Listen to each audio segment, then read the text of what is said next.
Mr. Chairman, members of the committee, thank you so much for having us today. And it's a privilege to testify I'm in favor of this bill. I'm here as a DACA recipient myself, but also to give voice to those DACA recipients that do not have the privilege that I have to sit here and tell you their story.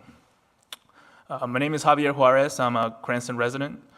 I can prove my residency by giving you my certificate of completion from elementary school, middle school, high school, community college, Rhode Island College, and now, hopefully in May, Brown University.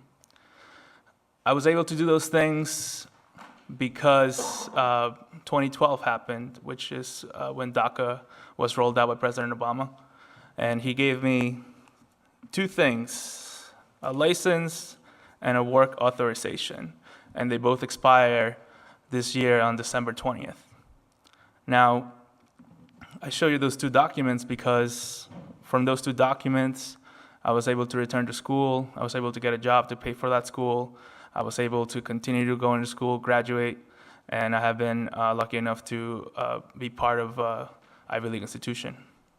Before 2012, I was working at a food truck under the table, and somehow still managed to pay income taxes because I knew that immigration will want to see that I was still paying taxes. So it's a myth that undocumented people do not pay taxes. I'm here today to show you and give you a different perspective on why this bill is so important, aside from it being the first of its kind. These two documents give me the opportunity to identify myself when the time comes.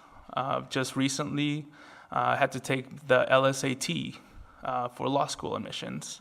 And without government-issued ID, I was not able to go in the classroom to take that exam, which cost me $180.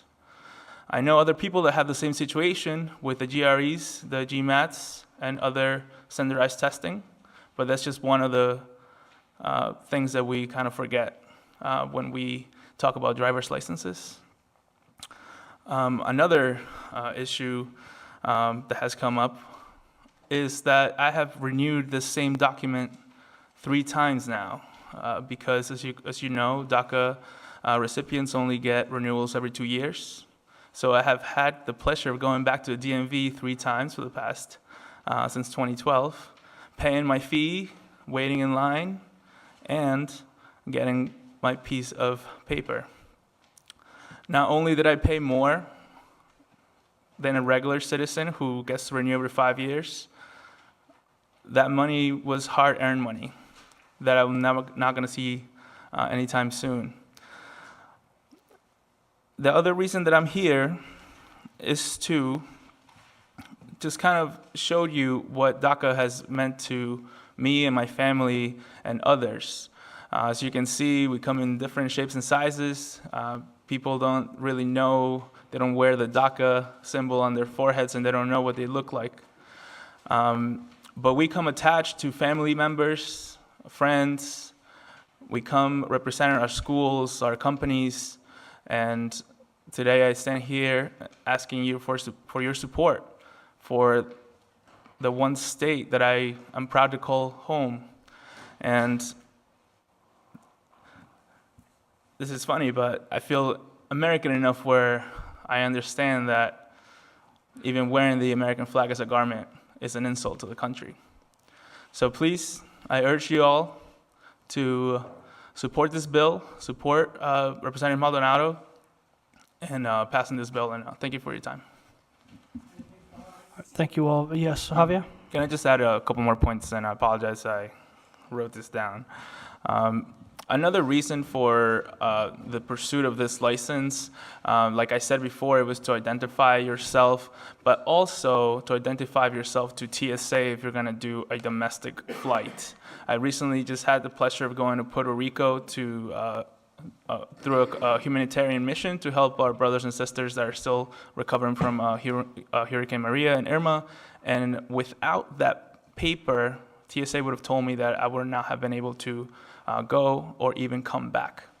So another point about the identification part of this particular license. Again, we're asking you all to understand that we're not asking for any handouts. We're not asking you to work extra for us overtime or take my exams for me or do my homework.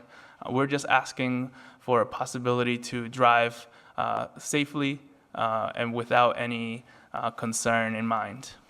Thank you.